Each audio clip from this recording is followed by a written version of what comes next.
Hey guys, it's Motochuka here, and today I'm doing a strategy guide on Slowking, the king. So let's get into it. So we're going to start off with Slowking's ability, Regenerator, which is pretty much the basis of how Slowking works.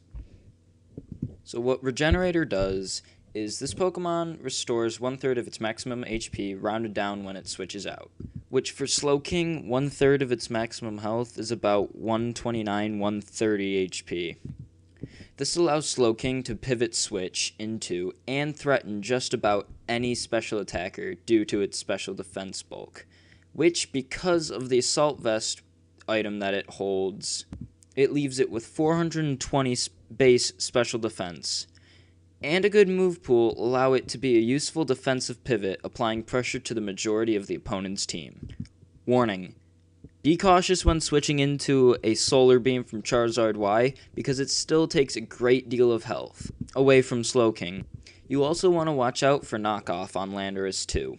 Now, just to show you how bulky this thing is, the EV Spread and the Assault Vest allow Slowking to survive a +6 Energy Ball from Manaphy and force the Manaphy to switch out. And it doesn't stop there. Slowking can take on some mixed attackers, but leaving Slowking in on most physical attacks is unwise. Due to this, Bisharp is the biggest nuisance, as it can OHKO Slowking with knockoff or trap it with pursuit. Now let's get into his moves. Scald is Slowking's best stab move. It has base 80 power and 100% accuracy. It's used to deter physical switch-ins. What I mean by this is that because it has a 30% chance to burn, it's best used on obviously what it's weak to and physical attackers, because the burn reduces the opponent's attack stat by 50%. So a Pokemon with a base 300 attack, using an even number just to make dividing easier, its attack after being burned would be 150, severely lowering their attack. Plus, Slowking can absorb most of Landorus' attacks, and it has a 50% chance to KO it with one Scald, so that's always good. Fire Blast allows Slowking to take down Ferrothorn and Skarmory with relative ease, and it always KOs Bisharp that lack investment in bulk. So yes, on 252, 4 sets, that 4 in special defense does count. Psychic is the best way to deal with Mega Venusaur, since they are commonly defensive and allows Slowking to easily take down Keldeo.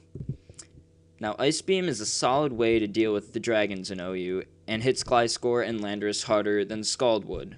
So against Gliscor and Landorus, I prefer using Ice Beam over Scald, since it's 4 times effective. Now let's get into its EVs. Starting off, we have 248 in HP, giving it a base 393 HP. Then we have 164 into special attack, giving it a base 304 special attack. This is so it hits harder with its moves. And then we have 96 in its speed. It's already slow, but giving it that 96 points into speed makes it a little bit faster. And something, if you have like Trick Room on your team, because Slowking goes very well with Trick Room, I suggest switching the EVs around to be 0, not P or Q, this to be 0. Max that out and give it a bit more special defense bulk if you were going with a Trick Room set. But for this set, we are using 96 into its speed. It also has a modest nature, just to boost its special attack even more, since you're not using the attack stat. So now let's get into Slowking's uses and its team abilities. For teammates, Slowking appreciates Pokemon that can cover its electric, bug, and dark type weaknesses. so Pokemon like Mega Venusaur and Amoonguss make for great teammates. But Chestnut has near-perfect type synergy with Slowking, as it resists Dark and Electric types, and it is immune to Shadow Ball thanks to its hidden ability, Bulletproof. And lastly, Slowking synergizes well with Cleric Fairy types due to Slowking's resistances to Steel, and Fairy-type resistances to Bug and Dark types. On that note, Slowking can only heal by switching and cannot get rid of statuses, so Cleric supports like Clefable or Sylveon are much appreciated on a team with Slowking. Thanks for watching. If you like what you saw in the video, show that by leaving a comment or a like. Subscribe to my channel if you want more strategy guides and future content. Follow me on Twitter @Motochuka for updates about upcoming videos, and happy battling.